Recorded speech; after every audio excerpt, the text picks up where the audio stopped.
Travail, travail, travail. Quand tu fais ça de façon constante, tu augmentes ton taux de cortisol, tu diminues ta testostérone, ainsi que d'autres indicateurs de performance. Il faut donc trouver l'équilibre entre succès et longévité. Dans l'épisode d'aujourd'hui, je suis rejoint par J.C. White, un entrepreneur et innovateur qui sait ce que cela signifie de construire à partir de zéro, depuis les débuts à travailler dur jusqu'à aujourd'hui, où il crée des entreprises qui défient les conventions. J.C. a démontré que résilience et audace transforment des industries. La musculation, c'est la meilleure chose qui soit. Ce n'est pas seulement une question de développer des muscles ou d'apparence superficielle. Il y a vraiment un aspect mental et spirituel qui en ressort. Parce que lorsque tu prends ces leçons et que tu les appliques au business ou à d'autres domaines de ta vie, tu ne peux pas perdre. Il n'a pas peur de repousser les limites, de tester ses propres frontières et de donner vie à des idées que la plupart des gens n'oseraient même pas tenter. Son histoire évoque la détermination, la vision et le courage de croire en soi malgré l'adversité. La maladie cardiaque est la principale cause de mortalité masculine en Amérique, causant des millions de décès annuels. Beaucoup de ces problèmes se résolvent facilement avec la nutrition et le mode de vie. Ce n'est pas aussi difficile qu'on le croit. Certaines personnes peuvent simplement avoir naturellement des taux de cholestérol plus élevés. Et si c'est le cas, alors le régime cétogène peut en fait être très dangereux pour elles. Chercher à être plus sain peut parfois nuire à la santé et accroître le risque de maladie cardiaque. La façon la plus rapide de faire de meilleurs choix dans la vie est d'assumer davantage la responsabilité de vos choix précédents. Ayez assez de foi pour débuter. Dieu fera le reste.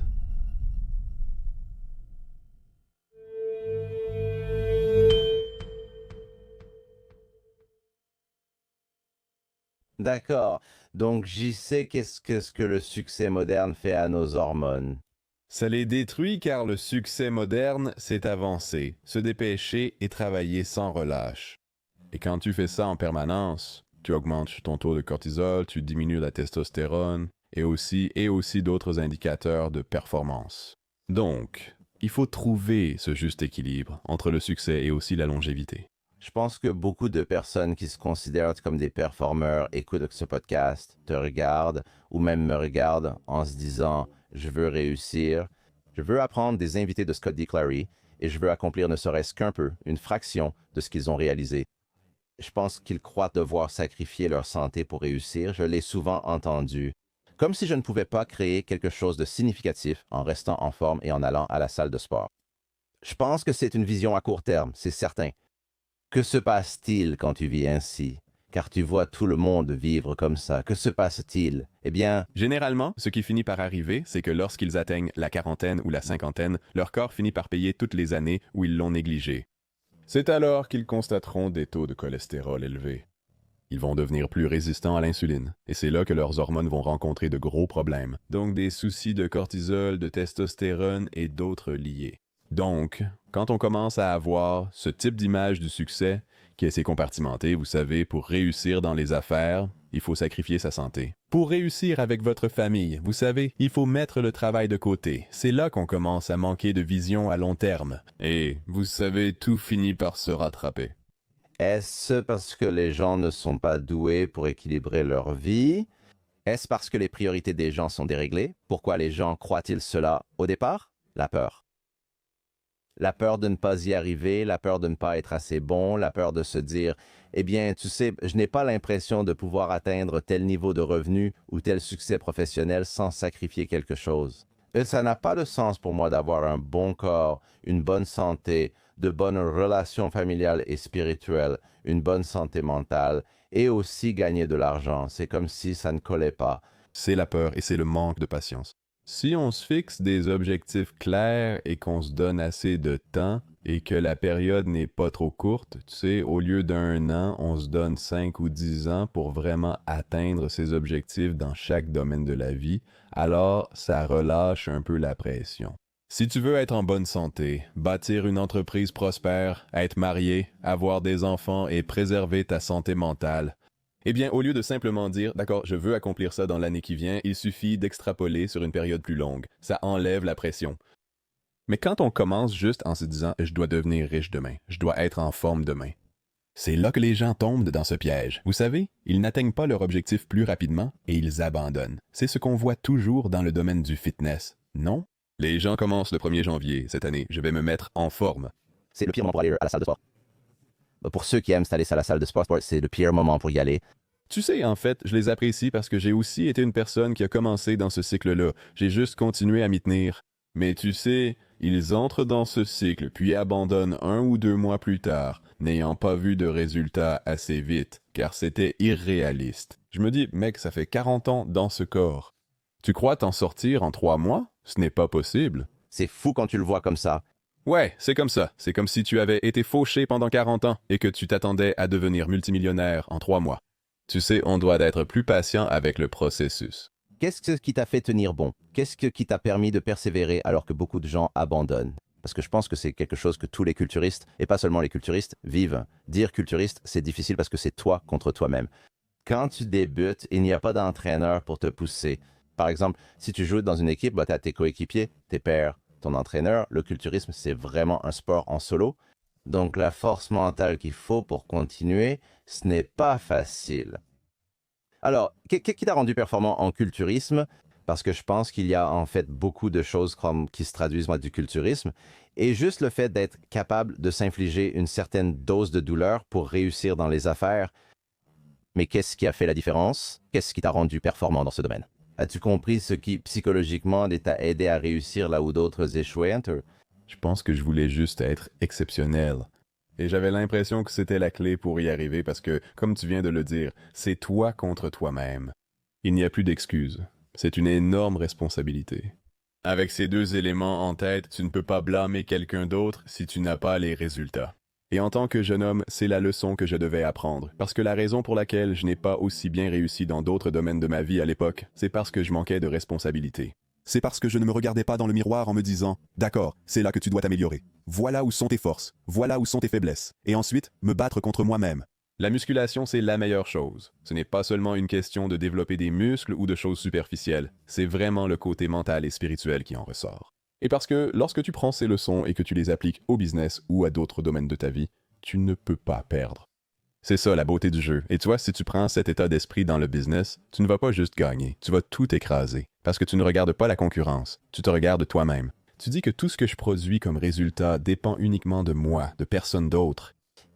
Mais beaucoup de gens ont du mal avec ça. Beaucoup de gens ont du mal avec la responsabilité et à se regarder en face pour dire que la vie qu'ils mènent est vraiment le résultat de leur propre choix. Que tu aimes ça ou pas, ça n'a pas d'importance. C'est comme si la vie de la plupart des gens était la somme de leurs choix. Et oui, il y a de la malchance pour certaines personnes, c'est sûr. Cependant, au final, c'est à toi de trouver la solution. Eh bien, je leur demanderais simplement, quel genre de vie veux-tu mener à la fin de la journée? Parce que à la fin de ta vie, elle sera dictée par les choix que tu fais. Et si la façon la plus rapide de faire de meilleurs choix dans la vie, c'est de prendre plus de responsabilités pour tes choix précédents. Nous sommes donc le résultat direct de nos choix passés. Tu es là où tu es dans la vie parce que tu as fait de bons choix. Enfin, j'espère. Ça a l'air d'être de bons choix, oui.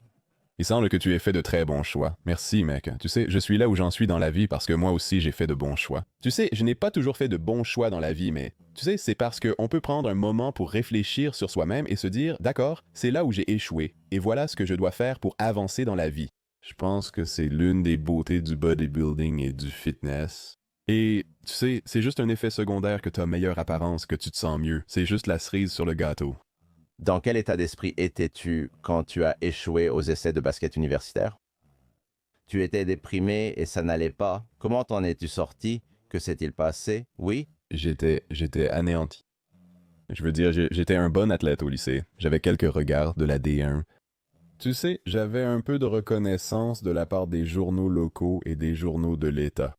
Et puis mon coach à l'université avait organisé un essai avec l'une des universités où j'étais, Western Michigan, avant mon transfert. Et j'ai dormi pendant... C'était à cause de la dépression ou simplement de la fatigue? Totalement irresponsable, avec un peu d'auto-sabotage, je pense. Un peu. Je me suis réveillé, j'ai appelé mon ex-petite amie qui m'a demandé ce qui n'allait pas. J'ai répondu que j'avais raté le procès en dormant. C'était toute la raison pour laquelle je suis allé dans cette école à la base. Elle m'a dit d'appeler mon entraîneur pour organiser un autre. J'ai refusé. Elle a demandé ce que je ferais. J'ai répondu, je ne sais pas, je vais trouver une solution. Et ça, c'était vraiment un moment déterminant parce que je n'avais pas vraiment de voix à ce moment-là. Je ne savais pas ce que j'allais faire. J'étais un peu intéressé par le droit à l'époque, mais je me disais, je ne sais pas si j'ai vraiment envie de suivre cette voie. J'y allais juste pour l'argent. Ensuite, je me suis retrouvé à la salle de sport plus tard cette semaine-là, alors qu'avant, je détestais ça. J'étais vraiment faible. Un jour au lycée, on faisait du développé couché, et tout le monde soulevait 100 kilos facilement. Je n'avais que 16 kilos de chaque côté, soit 52 kilos au total, et j'avais du mal à les soulever. Je me disais que je détestais ça. C'est tellement drôle. Mais je suis allé à la salle de sport et puis, vous savez, ce n'est pas que j'étais plus fort en y allant, mais ça a commencé à m'aider à ressentir un sentiment d'accomplissement et de soulagement, parce qu'en faisant juste une séance, si vous en terminez une seule, vous avez gagné. Et puis vous recommencez et vous avez encore gagné. Et donc ça a commencé à rester avec moi, et les résultats ne viennent pas rapidement. Mais tant que vous tenez bon et que vous commencez à apprendre les autres compétences qui vont avec, comme la nutrition, le mode de vie et le sommeil, dont nous parlerons plus en détail, alors les victoires commencent à s'accumuler. C'est là que vous voyez la transformation. Mais, vous savez, pour résumer, ça m'a appris beaucoup de compétences de vie en faisant cela. Et cela m'a permis à commencer à me transformer de l'intérieur vers l'extérieur. Parlez-moi du culturisme et de ce que cela vous a appris sur la nutrition, la santé et le bien-être. Oui, la nutrition est le mécanisme le plus sous-utilisé pour transformer le corps. Les gens ne réalisent pas à quel point c'est puissant. En adaptant précisément à votre corps selon votre chimie sanguine, votre entraînement, votre récupération et en ajustant selon votre biofeedback, la différence est énorme. C'est ça ce qui m'a aidé. J'étais aussi très jeune à l'époque, avec des hormones optimales. Je vais en profiter. Les gens doivent comprendre la puissance de la nutrition et l'importance de se supplémenter intelligemment. Pas juste suivre les conseils d'inconnus sur Internet, ce que beaucoup de gens finissent par faire, mais quand on les prend en fonction de ce dont notre corps a réellement besoin. Je pense que quand beaucoup de gens commencent à s'entraîner, la chose évidente ou celle qui semble logique, c'est d'aller voir la personne la plus belle sur Instagram et simplement écouter ce qu'elle dit. Et très souvent, certaines personnes sont plus honnêtes qu'à l'époque où j'ai commencé à m'entraîner. Les gens admettent davantage prendre des stéroïdes, mais beaucoup restent malhonnêtes. Donc, beaucoup de gens écoutent les conseils de personnes qui ne sont pas naturelles et qui prennent plein de trucs.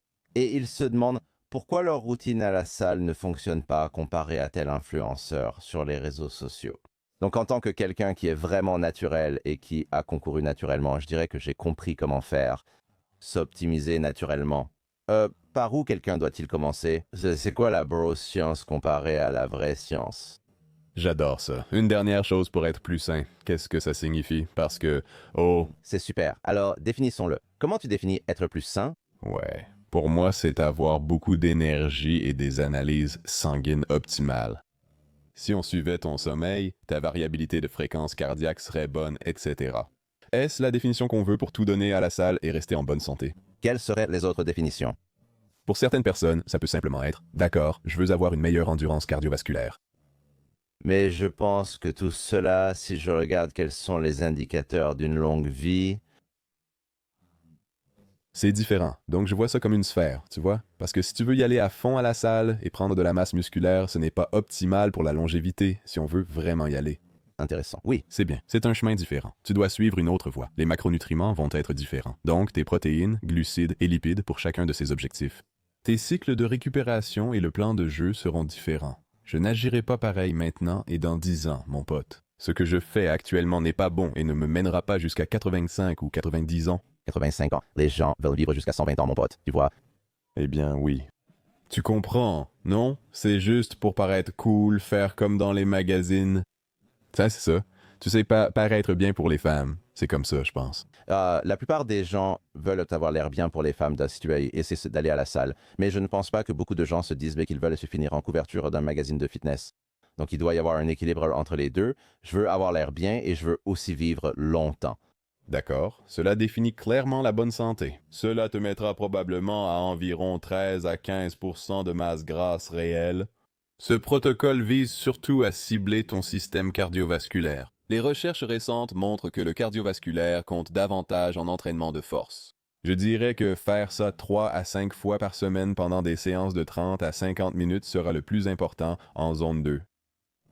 Et puis l'entraînement de force va surtout servir à la densité osseuse. Cela favorisera aussi la libération naturelle d'hormones de croissance et maintiendra un taux de testostérone optimal. Il faudrait le faire 3 fois par semaine, 30 à 45 minutes, en privilégiant des exercices composés plus lourds. Et puis, en ce qui concerne la nutrition, c'est là que ça va vraiment être différent. Nous allons... Donne plus de détails aussi. Je veux juste un débutant. Vas-y. Mais je sais qu'il y a des choses, c'est vraiment drôle. Quand tu parles à quelqu'un qui est un tel spécialiste, il y a comme 1 milliard d'options différentes dans ta tête. Tu as du genre, OK, il faut mesurer ça et ta réaction à ceci. Et si tu es, tu sais, génétiquement prédisposé à ça, je sais ce que c'est là que ton cerveau va. Mais je ne veux pas que les gens commencent par là parce que je pense qu'ils doivent commencer quelque part. Ensuite, on peut aussi évoquer la formation des habitudes. Je pense qu'il est important de commencer à un endroit où tu peux maintenir l'habitude. Une fois l'habitude prise, ben, tu peux progresser encore davantage. Mais je crois aussi que trop de gens en ligne balancent trop de conneries aux autres dès le départ. Et ensuite, ils se disent, bon, laisse tomber, je peux pas faire ça. Trop de choses, tu vois. Et ils laissent tout. Et puis, il y a ceux qui sont les habitués typiques de la salle de sport en janvier, qui s'inscrivent en janvier, et ensuite, tu paies la salle de sport pour le reste de l'année sans jamais y aller. D'accord. Oui. Donc je dirais simplement un mélange de cardio et d'entraînement de force en se concentrant principalement sur le cardio. Ensuite, en ce qui concerne la nutrition, pour rester général, concentre-toi davantage sur les aliments complets en faisant d'eux la base principale de ton assiette avec une portion de protéines en accompagnement. Privilégie plutôt les protéines légères, pas les steaks et ce genre de choses. Donc plutôt du poisson et du poulet. Et ensuite, dors vraiment bien. Ce sera la... Oui, c'est contraire à la culture du hustle. Ouais, j'ai des choses à dire là-dessus, mais ouais. Ayez un très bon sommeil, ce n'est pas seulement la quantité, c'est la qualité du sommeil.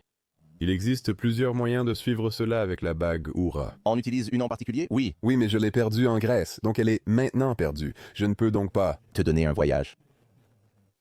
D'accord, j'ai entendu ça aussi. Est-ce vrai que la longévité dépend surtout de l'entraînement en force et du VO2 max? Est-ce logique? Oui, il y a aussi d'autres éléments, mais ce sont d'excellents indicateurs. Tu as dit que là, la façon dont tu manges, t'entraînes et vis en ce moment, ce n'est pas pour la longévité. Non. Alors, est-ce qu'il y aura un moment dans ta vie où tu vas changer ça?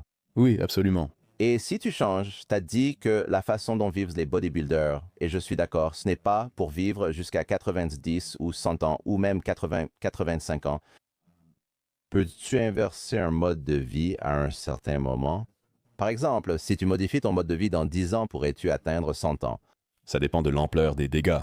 Pour être tout à fait honnête, tu sais, je fais probablement des analyses de sang 3 à 4 fois par an, et elles sont généralement très bonnes.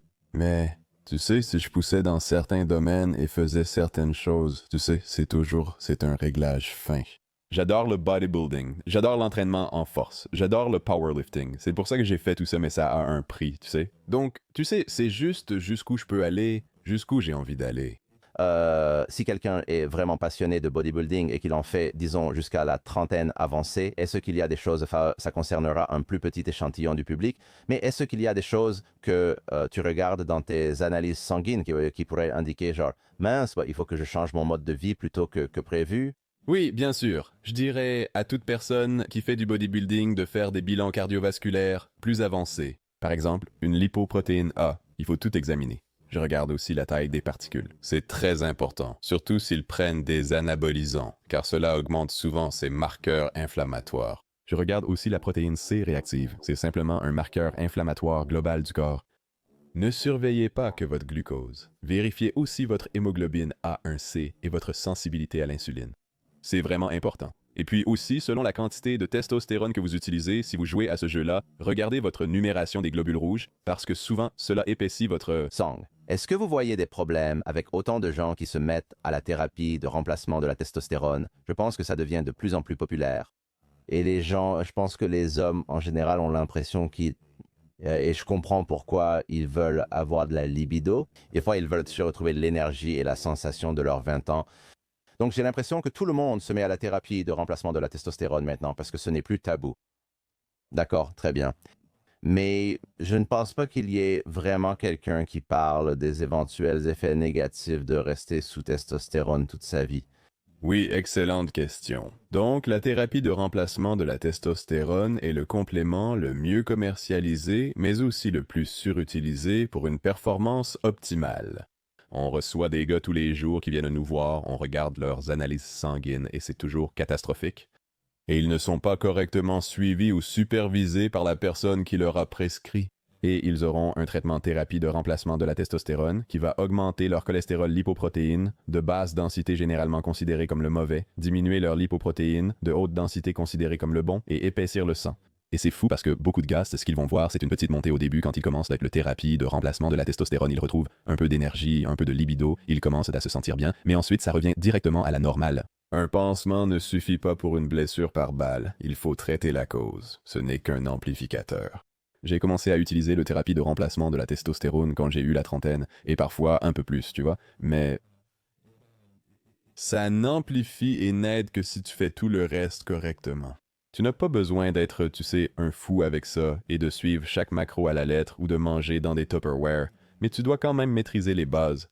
Je dirais presque que c'est comme si tu voulais créer une entreprise et que tu obtenais des financements, mais que tu n'avais même pas de plan d'affaires. Ouais, C'est comme si tu allais tout brûler. ça ne va mener nulle part. Donc c'est pareil, il faut avoir une stratégie intelligente derrière tout ça. Et je ne veux pas que ça suive simplement son cours et que les gens passent à la prochaine mode parce qu'on ne l'a pas utilisé correctement. Il faut plus d'éducation dans ce domaine. Utiliser ce produit est utile si ton corps n'en produit plus ou pas assez, notamment la testostérone libre en quantité insuffisante pour tes besoins. Il faut se concentrer sur l'essentiel, bien dormir et bien manger. Beaucoup de stress. Oui, le stress est généralement élevé, et à cause de ça, la testostérone est plus basse, oui. Et ensuite, l'œstrogène augmente pour compenser cela normalement. Donc l'œstrogène est en quelque sorte l'hormone féminine, pour nos spectateurs qui ne comprennent pas. Donc, ça commence généralement à compenser. C'est là que le corps commence à devenir mou et pâteux, tu sais, tout ce qui est rétention d'eau, tout ça. Et puis, il y a aussi généralement quelques troubles du système immunitaire. C'est simplement à cause du stress chronique élevé. C'est généralement ce qu'on observe. Mais la bonne nouvelle, c'est que beaucoup de ces choses, dont le cholestérol aussi, la maladie cardiaque est la première cause de mortalité masculine en Amérique, causant environ 1 million de décès par an. Donc ces choses-là, la bonne nouvelle, c'est que beaucoup d'entre elles peuvent être facilement corrigées, notamment par la nutrition et le mode de vie. Ce n'est pas aussi fou qu'on le croit. Pour gérer le cholestérol, il suffit d'augmenter les fibres et de réduire les graisses saturées. En résumé, il s'agit de faire des choix plus conscients et intelligents lorsque vous mangez à l'extérieur. Prenez un filet au dîner et des flocons d'avoine au petit déjeuner au lieu d'une entrecôte. C'est juste des choix conscients comme ça. Existe-t-il une prédisposition génétique qui fait que certains régimes fonctionnent mieux chez certaines personnes? Est-ce que certains régimes qui fonctionnent généralement mieux que d'autres? Est-ce qu'il y a une part de vérité là-dedans? Qu'est-ce qui est vrai, qu'est-ce qui ne l'est pas? Oui, donc nous faisons un test génétique et il va examiner tout ce à quoi vous êtes génétiquement prédisposé. Donc, l'hypocholestérolénémie en fait partie. Certaines personnes peuvent simplement avoir naturellement des taux de cholestérol plus élevés. Et si c'est le cas, alors le régime cétogène peut en fait être très dangereux pour eux parce que le régime cétogène est riche en graisse saturée, ce qui va augmenter encore plus votre cholestérol. Donc, en essayant de devenir plus sain, parfois cela peut en réalité rendre les gens moins sains et augmenter leur risque de maladie cardiaque. Donc, on va aussi regarder la taille de vos particules pour vraiment avoir une bonne vision de la situation. Et, vous savez, on a pu sauver des vies en faisant cela. Je n'en doute pas, parce que je vois des gens, l'un de mes amis a exactement ce que vous décrivez, et il est une personne très mince. Il n'est pas gros, il n'est pas du tout gros, il est tout petit, il est très maigre, mais son cholestérol est juste horrible, génétiquement horrible. Le cholestérol de ses enfants est horrible, surtout celui de ce très jeune enfant qui est déjà très élevé. L'enfant qui ne mange pas n'importe quoi reçoit une alimentation saine. Donc, cette prédisposition génétique, il suit maintenant ses analyses de sang. Mais oui, c'est très effrayant parce que tu ne le verrais pas comme ça. Tu le verrais comme le mec le plus sain. Exactement. Le plus sain. Il est... Un tueur silencieux. Ouais. Mais je pense que quand j'y pense, je pense que quand les gens entendent tueur silencieux, ils se disent juste, eh ben, ça va me tomber dessus sans prévenir. Je ne vais rien ressentir d'anormal, je ne vais rien sentir de bizarre avant que ça arrive. Mais je ne pense pas que les gens qui sont vraiment maigres croient qu'ils ont la moindre chance de mourir. C'est une idée reçue très répandue. C'est fou. Mais dis-moi si tu devais te mettre dans la tête de quelqu'un, disons un homme, tu sais, de 1,80 m, 86 kg, 90 kg, peut-être que 86 c'est un peu mince, 90 kg peu importe. Ils ne pensent pas à s'inquiéter de leur cholestérol. J'en doute vraiment parce qu'ils se disent, regarde, je suis mince, tu sais, je rentre dans un pantalon taille 40 ou 42. Je veux dire, je suis plutôt mince, je vais courir. Donc je ne pense même pas que les gens réalisent qu'on peut être génétiquement prédisposé aux maladies cardiaques, pas directement, mais à cause d'un taux de cholestérol élevé. Oui, les données te montrent le contraire. Beaucoup d'Américains ont un taux de cholestérol élevé et de nombreux autres sont prédiabétiques ou diabétiques, ce qui conduit souvent à un cholestérol plus élevé. Un Américain sur 3 est prédiabétique ou diabétique, soit 33%. 1 sur 3. 1 sur 3. Ouais.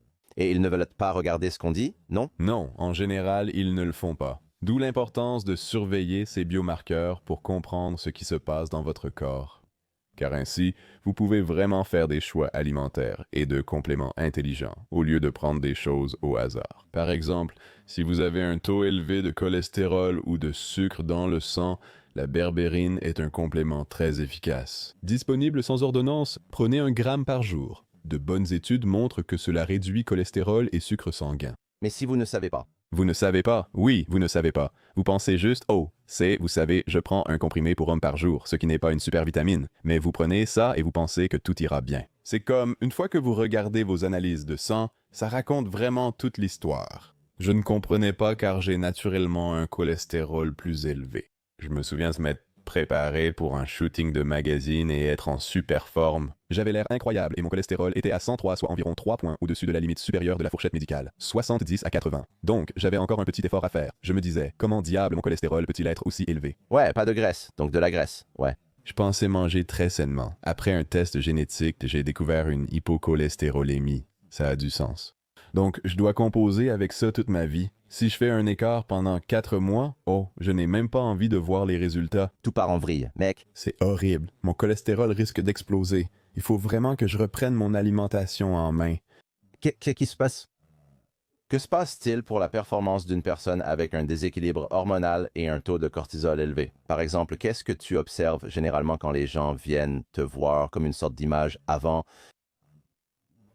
Leurs capacités de décision sont-elles compromises? Et par exemple, quel est l'impact du manque d'attention à sa santé sur son entreprise? La graisse abdominale a d'abord attiré mon attention, c'est ce que j'ai remarqué en premier. La fatigue décisionnelle réduit leur capacité à décider efficacement, mais ça, il faut que ce soit corrigé. Mais oui, ce sont généralement les choses qu'ils ressentent. Et puis aussi, je suppose que la dernière chose, tout le monde commence à parler de testostérone et des niveaux de testostérone. Et c'est pourquoi, encore une fois, je pense que les cadres, avant même de se lancer et, vous savez, avant même de faire leur prise de sang, ils se lancent dans la thérapie de remplacement de la testostérone. Je crois que c'est sûrement pour les hommes. Quand je me sens mal, j'y vais. Parle-moi de la testostérone et des niveaux normaux. Quelle est la fourchette recommandée? Où la thérapie de remplacement de la testostérone est indiquée ou non. J'imagine que tu as vérifié tes analyses et ton alimentation. Mais parle-moi simplement de la testostérone, parce que je pense que beaucoup de gens, encore une fois, ils me supposent là que c'est la seule chose qui ne va pas chez eux, alors qu'il y a des millions d'autres choses qui ne vont pas. Oui, la plage de testostérone est large, de 250 à 1100. Et la plupart des médecins, une fois que vous descendez autour de 250, c'est là qu'ils commencent à envisager le thérapie de remplacement de la testostérone. Mais ils oublient souvent de vérifier votre testostérone libre, pourtant utilisée par votre corps.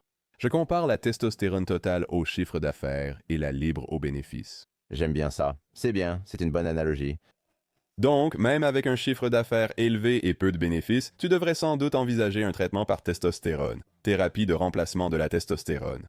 Donc, disons que si tu avais un taux total de testostérone de 800, mais que ta testostérone libre était basse, alors c'est quelque chose que tu devrais examiner. Ou si tu regardes ce qu'on appelle la globuline liant les hormones sexuelles, qui représente tes dépenses, tu veux t'assurer que cela aussi se situe dans une plage optimale. C'est un équilibre délicat entre ces éléments pour voir si tu en as vraiment besoin.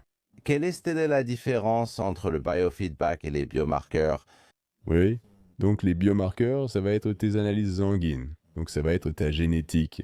Le biofeedback va être à la fois une mesure qualitative que tu vas toi-même évaluer et aussi certaines choses que nous allons obtenir à partir de données pour les quantifier. Voici quelques exemples de biofeedback. Donc, 5 d'entre eux que nous examinons et que nous voulons que tu évalues pour que tu sois plus à l'écoute de ton corps seraient la libido, l'énergie, l'humeur, l'appétit et la digestion. Et ces choses-là sont en fait directement corrélées à beaucoup d'hormones dans le corps. Donc ça nous donne une boucle de rétroaction instantanée. Compris. Ah. On quantifie cela avec la variabilité de la fréquence cardiaque, le sommeil et le stress, car de nombreux dispositifs de suivi peuvent mesurer ces données aujourd'hui. Donc, ces 5 principaux indicateurs de biofeedback que tu recherches, comment est-ce que, enfin, en fait, ce serait probablement un très bon test pour quelqu'un de passer en revue afin de déterminer si, enfin, il faudrait toujours faire une prise de sang, mais il faudrait aussi passer un test pour voir comment vont ces 5 éléments, comment dire, comment ces 5 éléments les affectent-ils actuellement pour évaluer leur santé? Quels sont ces 5 éléments et comment les mesurer? Oui, libido, énergie, humeur, appétit, digestion. Donc, par exemple, la libido, ce serait quoi? Il se réveiller avec une érection, par exemple.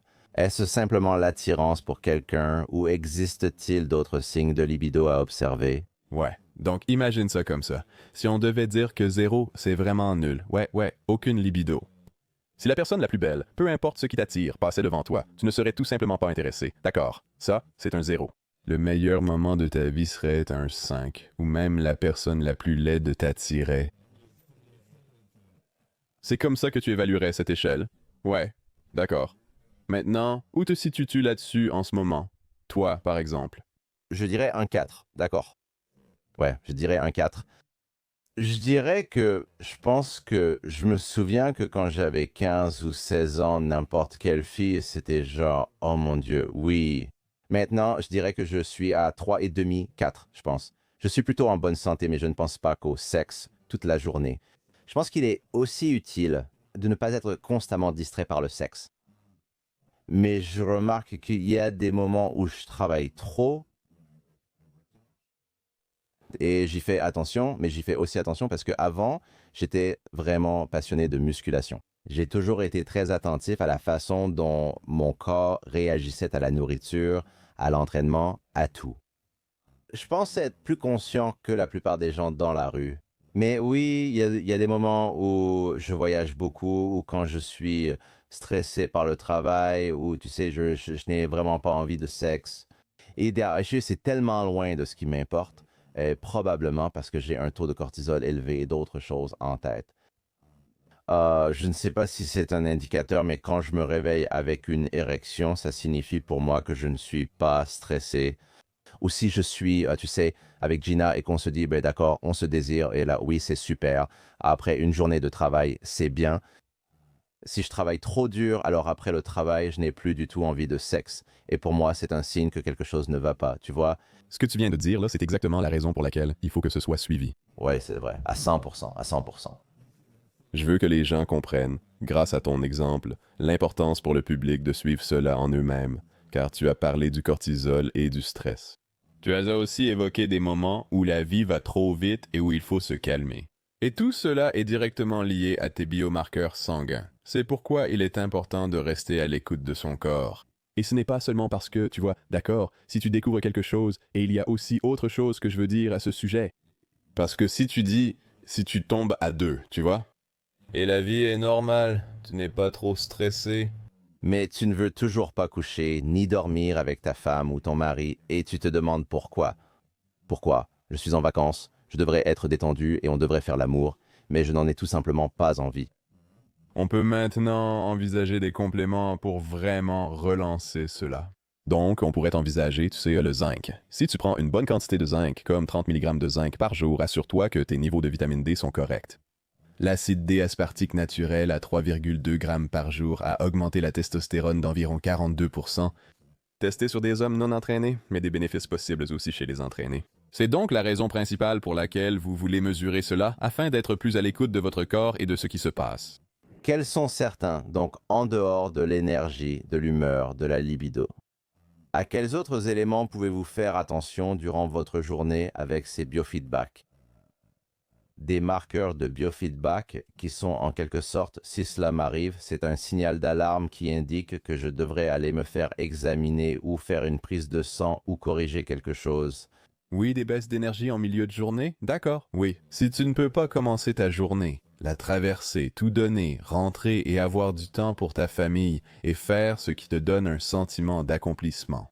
Et qu'il y a quelque chose qui ne va pas.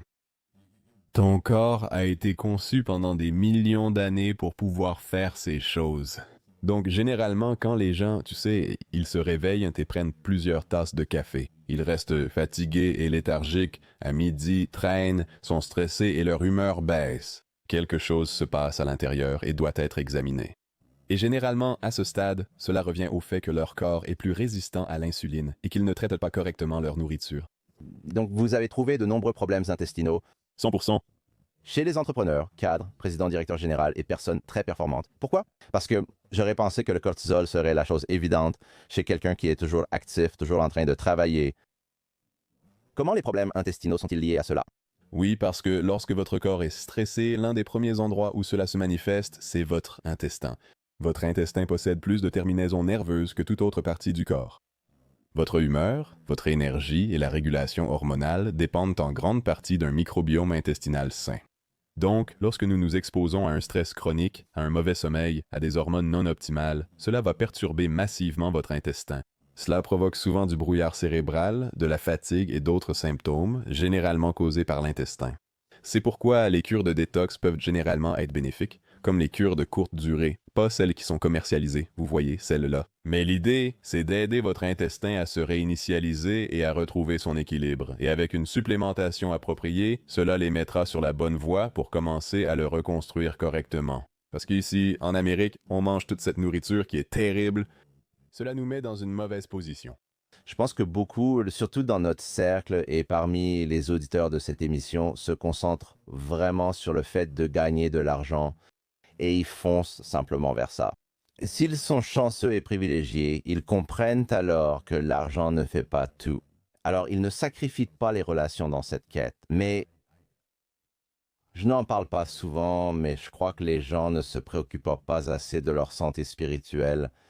Je pense qu'il y a tout un tas de problèmes avec la façon dont la société était devenue laïque.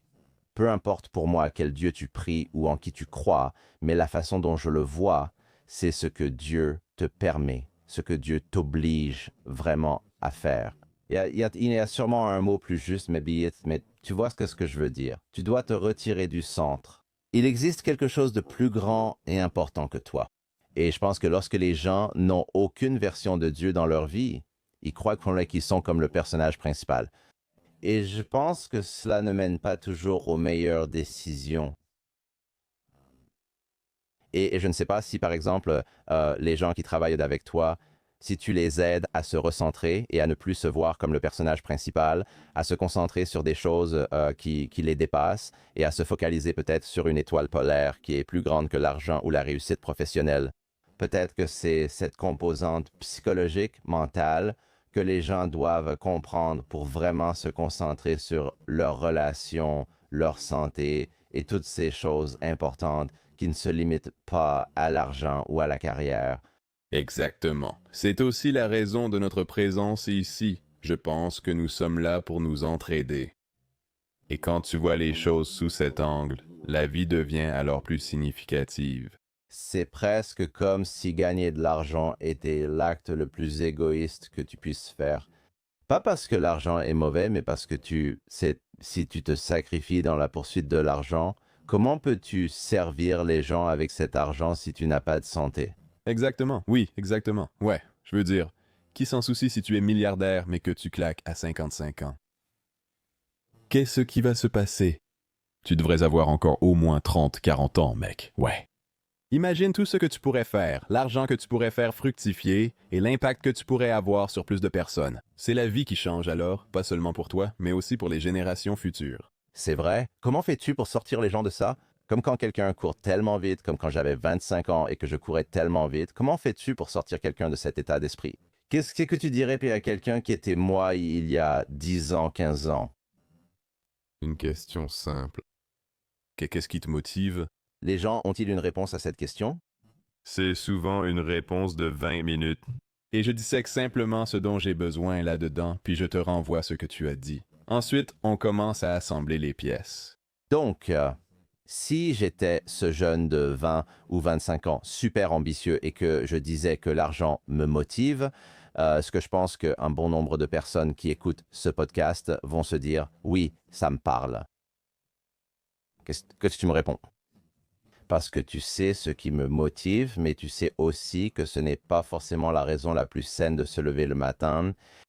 Je ne jugerai pas. Donc, la plus saine, c'est... Tu n'as pas l'air très jugeant, mais je t'apprécie. Je ne jugerai pas, je demanderai seulement qu'est-ce qui te motive avec l'argent. Alors, laisse-moi revenir à moi à cette époque. Je dirais le succès, la liberté, le statut,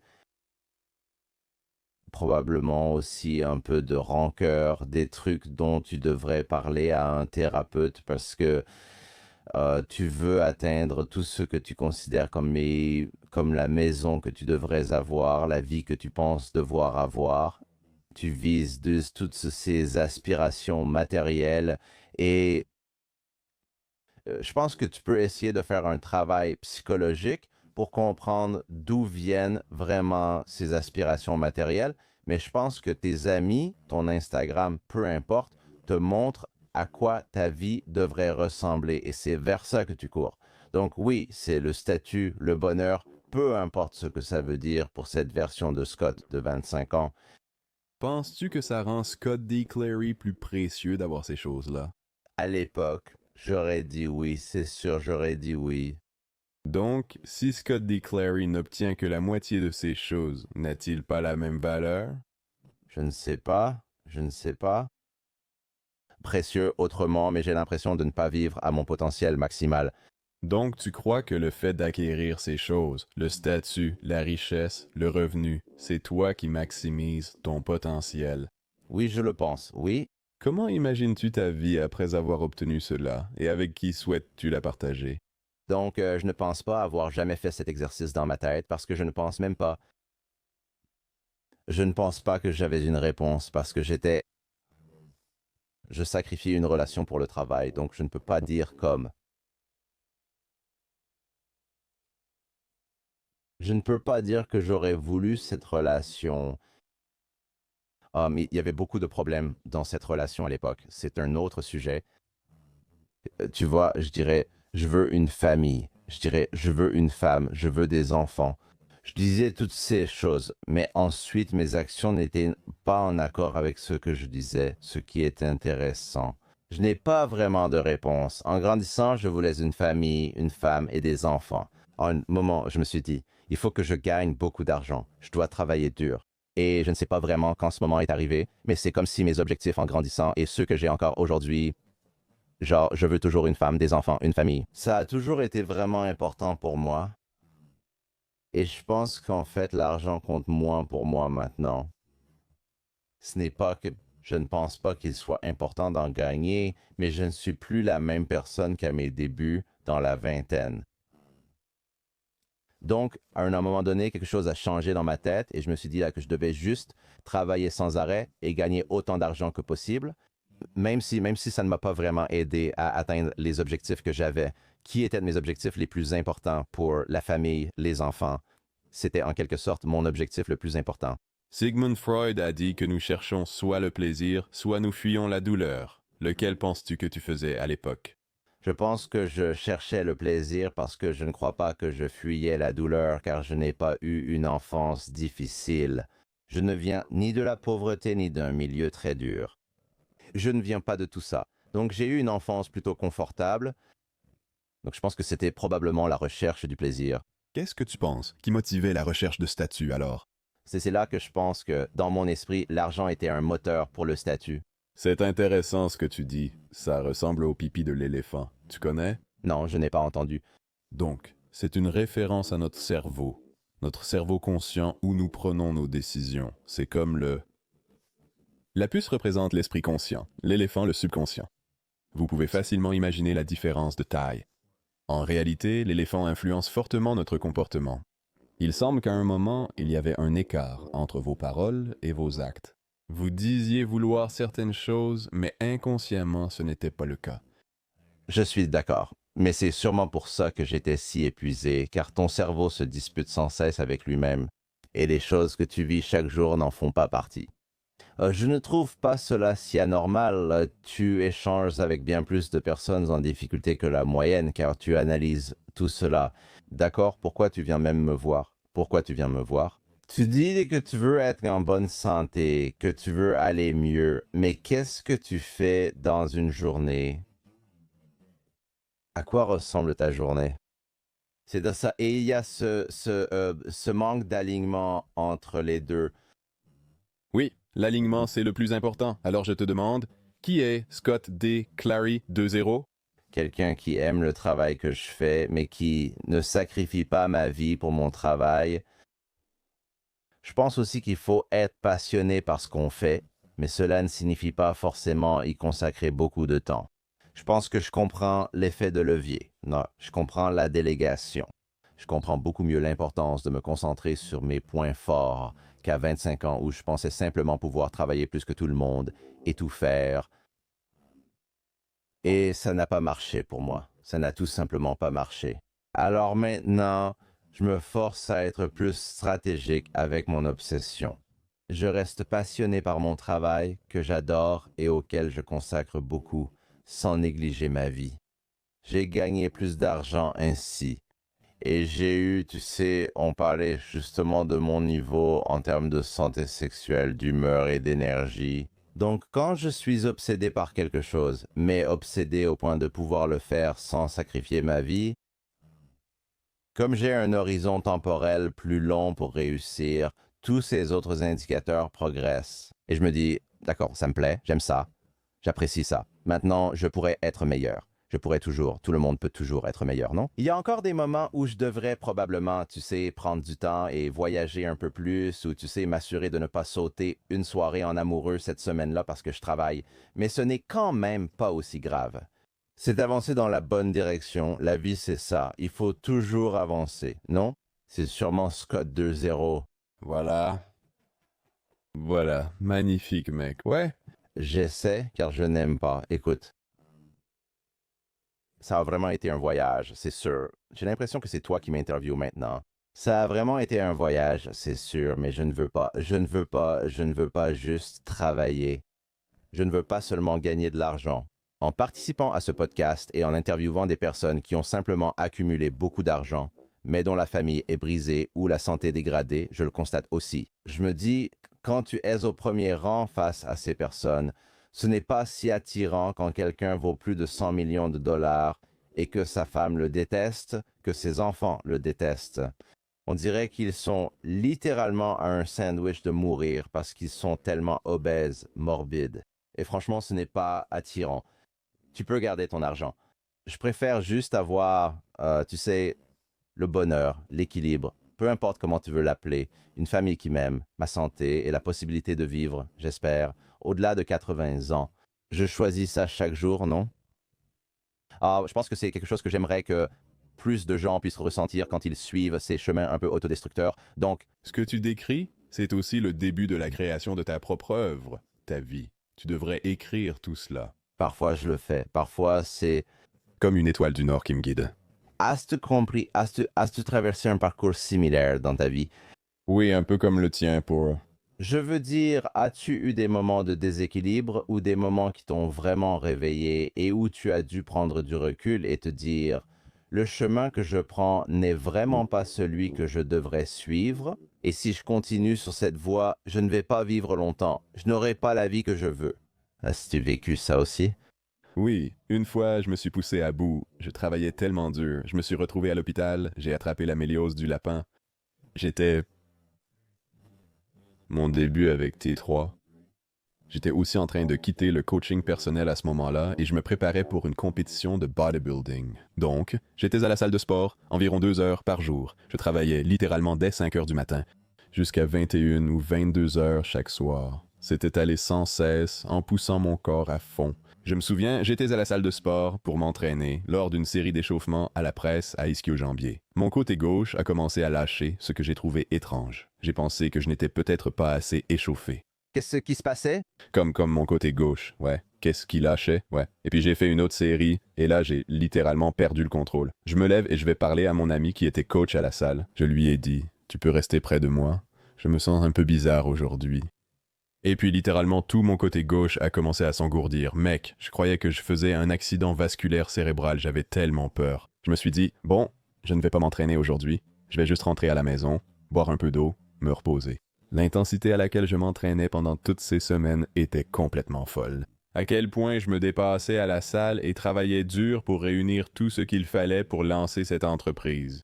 J'y allais à fond. Je rentre chez moi, bois un peu d'eau, puis j'appelle ma copine qui me demande « Qu'est-ce qui ne va pas ?» C'était toi, j'étais assis dans la salle. Mon côté gauche lâchait. J'ai dit « Je vais me reposer ». Littéralement, pendant que je bois de l'eau, je perds la sensation dans ma main, je laisse tomber le verre d'eau. Je dois aller à l'hôpital tout de suite. Ils me font des analyses de sang. Mon taux de créatine kinase, la Whitsense, le mien était à 8000. Donc, en gros, mon corps ne pouvait pas suivre et récupérer à cause du manque de sommeil, de l'entraînement intensif, de la pression mentale, toutes ces choses. C'est là que j'ai compris que le succès est très rythmé. La progression est très rythmée. Tu ne peux pas nager à contre-courant. Tu dois aller avec le courant. À ce moment-là, j'essayais de tout forcer, devenir très musclé, lancer cette entreprise, faire plus encore. C'est comme ça que j'étais différent, mais pas tant que ça, ouais. Et j'ai compris qu'il fallait être plus stratégique.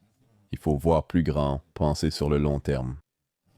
Et savoir gérer son rythme et être intelligent avec ça. Donc comprendre ce rythme maintenant, ça me permet de comprendre ça. Et aussi à aider à coacher les autres. Genre, n'essaie pas de tout faire en 1 mois, 2 mois, 3 mois, parfois même en 1 an. Élargis simplement l'échéance, parce que tu seras très satisfait et probablement même dépassé par la quantité de succès que tu auras dans 5 ou 10 ans si tu te donnes juste plus de temps. Quand on ralentit, on accélère vraiment. Oui. Et là, si quelqu'un se lance dans ce parcours de santé, je ne veux pas qu'il soit vulnérable au contenu racoleur sur les réseaux sociaux. Tu as beaucoup parlé de là où il devrait commencer et de ce qu'il devrait regarder, mais concrètement, quelles sont les ressources auxquelles tu fais vraiment confiance? Excellente question. Je trouve examine.com vraiment bien. Pour apprendre, par exemple.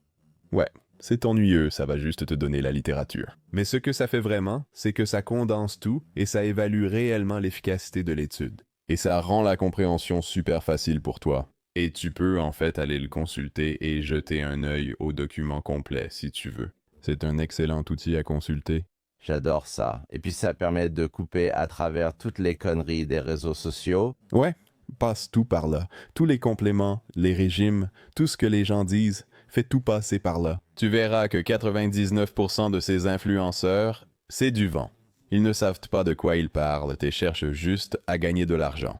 Pour la personne moyenne qui a la même définition du succès que j'avais il y a 10 ans, je sais qu'elle doit faire son propre chemin, mais quelle est la première étape qu'elle devrait suivre pour réévaluer sa propre définition du succès? Oui, et la première chose que je dirais, c'est de se demander, de vraiment comprendre ce qui les motive. Vraiment réfléchir profondément à cela. Et il faut que ce soit une réponse vers laquelle vous vous sentez attiré, pas poussé. Et assurez-vous que cela ne vient pas de la peur, mais de l'inspiration. Que se passe-t-il si vous vous sentez poussé vers cela par votre famille, vos amis, ce que dit Instagram, comme si le succès ressemblait à votre femme, votre mari? Est-ce que c'est de là que vient parfois la crise de la quarantaine? Oui, tu le fais pour les autres, pas pour toi. Tu ressentiras donc un vide et ce processus ne t'épanouira pas. Quand personne ne regarde, tu n'auras pas envie de travailler. L'inspiration naît quand personne ne regarde et que tu es prêt à tout pour réussir. Et la santé mentale, on n'en a pas parlé, mais la santé, le bien-être, le travail, le sport. Je crois que tu partages ma vision sur le traitement de la dépression et de l'anxiété par la musculation et l'implication en salle, ce qui n'est peut-être même pas une opinion controversée. Et je suis sûr que ça laisse pour certaines personnes, mais parle-moi un peu de la santé mentale, du sport et de comment tout ça est lié. Oui, tous les bons thérapeutes que je connais incluent toujours ça dans leur protocole. Faire aller les gens à la salle de sport, parce que ça libère naturellement des hormones qui aident au bonheur, qui aident à l'humeur. Et puis, une fois que tu commences à prendre soin de toi, ça augmente simplement ton estime de soi, donc tu te sens mieux dans ta peau, ce qui va aider contre la dépression et toutes ces choses-là. Mais oui, je pense que la santé, c'est quelque chose de beaucoup plus holistique. Par exemple, si on se concentre uniquement sur les biomarqueurs sanguins sans réparer l'ordinateur censé appliquer les solutions et suivre les protocoles, tout va passer à côté. Donc, il faut vraiment relier tout ça ensemble, l'esprit, le corps, l'âme, parce que c'est ça la vraie santé optimale. On ne peut pas regarder seulement l'un ou l'autre. C'est la véritable santé et le succès optimaux. C'est le vrai bonheur, pas qu'une seule chose, tu comprends? C'est comme la santé mentale, la santé physique, la santé spirituelle, la santé physique, moi, tout ça. Tout ça. Et trouver un moyen, peu importe lequel, tu sais, Tu as parlé de la motivation qui ne te pousse pas, mais qui t'attire. Je pense que la motivation devrait inclure en quelque sorte toutes ces différentes cases que tu dois cocher. Oui, si cela te convient, ce sera ainsi. Tu comprends? Trouver ce qui te motive remplira tous les critères. Facile à trouver, il suffit d'écouter. Cela demande souvent de rester immobile, ce qui est difficile aujourd'hui avec tout le bruit. En étant immobile, nous nous connectons à Dieu et comprenons ce que nous devons être. Donc, je pense que pour conclure, tout d'abord, où les gens peuvent-ils te contacter? Quels sont tes réseaux et sites web? Donne-les-moi pour les notes de l'émission. Oui, Instagram c'est Coach JC White et le site web c'est t3bodytraining.com. Pourquoi l'appelles-tu T3 Body Training? En fait, ça signifie teleasoma, ce qui veut dire devenir la meilleure version de soi-même. C'est juste une traduction grecque et quelques éléments qu'on a adaptés pour en faire. J'adore ça, c'est magnifique. Quand les gens prennent contact avec toi, tu as un peu parlé des protocoles que tu fais suivre aux gens, mais juste pour qu'ils comprennent exactement à quoi ils s'engagent, pour ainsi dire, ils te contactent. Quel est le parcours qu'ils vont suivre? Oui, c'est un processus de transformation sur 12 mois, pas un programme de 90 jours pour un corps de plage. Nous t'aidons à réussir sur le long terme en réalisant des analyses de sang et des tests acides désoxyribonucléiques tous les 3 à 4 mois. Donc, en 3 à 6 mois, généralement, on observe le plus grand changement de composition corporelle. Tu perds la graisse voulue et gagnes la masse musculaire recherchée. Et les 6 derniers mois consistent à te remettre davantage en phase de maintien, à amener ton corps à vraiment s'acclimater à ce niveau. Se préparer à réussir sur le long terme grâce au reverse dieting, qui consiste à augmenter peu à peu les calories. Je pense qu'il y a 2 points à ce sujet. Tout d'abord, j'adore le fait que tu abordes l'aspect mental, parce que je pense que c'est probablement la chose qui va permettre à quelqu'un de réussir s'il adopte le bon état d'esprit. Et comme nous en avons parlé, nous avons même fait quelques exercices et autres pour apprendre à se concentrer sur ce qui compte vraiment dans ta vie. Mais c'est ça, c'est le précurseur, n'est-ce pas? Parce que sinon, ils vont abandonner et décrocher. Mais aussi, je pense que beaucoup de gens ont vraiment du mal avec le reverse dieting. Ah, Pat Chan. Ouais, je ne connais ce terme que grâce au bodybuilding. Mais je ne pense pas que beaucoup de gens comprennent à quel point il est difficile de faire un changement radical de vie, d'atteindre le corps que l'on souhaite et ensuite de le garder sur le long terme. Je pense que c'est là que les gens vont avoir du mal avec Ozempic et tous ces peptides, le trizépatide et tous les autres. Ou même, oublions les peptides et Ozempic, même avec un régime très strict, les gens rechutent très fort parce qu'ils ne savent pas comment revenir. Donc, je pense que c'est probablement une question d'état d'esprit, plus le reverse dieting pour que ça puisse simplement faire partie d'un mode de vie. Ça sera un meilleur indicateur de succès que n'importe quoi d'autre, parce que je pense que tout le monde peut arrêter de manger pendant quelques mois, c'est très facile. Mais pourquoi ne maigrissent-ils pas? Pourquoi ne maintiennent-ils pas leur perte de poids? Pourquoi reprennent-ils toujours? Oui, environ 90% des gens reprennent le poids perdu après un régime. Ces statistiques sont frappantes. Les gens ne maintiennent pas leur perte de poids. Une reverse diète bien faite permet d'habituer son corps à plus de calories tout en gardant le même taux de masse grasse. Est-ce que c'est ça que signifie le point de consigne? Oui, c'est ça, oui. Là où vous ajustez votre point de consigne, maintenant, ça va être... C'est difficile parce que beaucoup de gens veulent tout lâcher une fois qu'ils arrivent à la fin. Donc, il faut y aller doucement et augmenter progressivement vos calories. Donc, généralement, sans trop entrer dans les détails, il faut revenir à votre niveau de maintien pour pouvoir vous sentir à nouveau bien. Cela dépend aussi de votre minceur. Ensuite, augmentez lentement les calories. En général, ce n'est pas stressant. J'ai vu des gars manger plus de calories qu'ils n'en mangeaient quand ils étaient gros, mais maintenant, ils sont 15, 20, 25 kilos plus minces. Et ça, c'est vraiment incroyable, parce que maintenant, tu peux sortir, profiter de la vie, tu as une apparence incroyable et tu manges beaucoup plus de nourriture qu'avant. Tu faisais ça avant. Le secret d'un régime, c'est de revenir à ta vie normale. C'est pourquoi j'apprécie vraiment ton approche. Ce n'est pas juste le régime, l'entraînement, les peptides, les compléments ou moi, c'est tout cela ensemble. Et c'est vraiment tout ça. Et c'est pour ça que je ne supporte pas les vidéos de 30 secondes qui disent que tel régime va changer ta vie, parce qu'il y a tellement plus que ça. Mais écoute, comme tu l'as dit, tu as passé 30 ans, 20 ans à te mettre dans cette merde. Tu ne vas pas mettre 20 ans à t'en sortir, mais il faut quand même changer certaines choses. Tu dois changer tes habitudes.